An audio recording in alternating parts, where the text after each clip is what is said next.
শোক মানে বলতে গেলে এই যে কৃষক সেটা মানে একমাত্র আমরাই জানি, আর কেউ মানে বোঝানো যাবে না।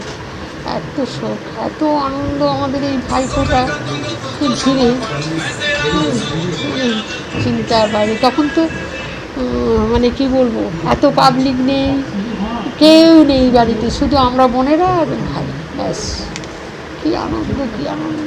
শৈশবের অনেক স্মৃতি। দাদা খুব খুনসুটি ছিল, কিন্তু দাদাকে ছোটোবেলার থেকেই আমরা ভালোবাসতাম। যখন সুব্রত মুখার্জি নয়, সুব্রত মুখার্জি, হ্যাঁ, তখনও দাদার নেচারটা এমন ছিল যে খুবই ভালোবাসতাম, খুবই ভালোবাসতাম।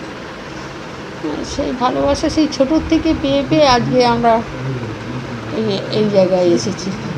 না, প্রতিবারই যে এক মেনু থাকবে না, তার মধ্যে মাছের টক, পোস্তর বড়া আর পাঁঠার মাংস, এটা থাকবে।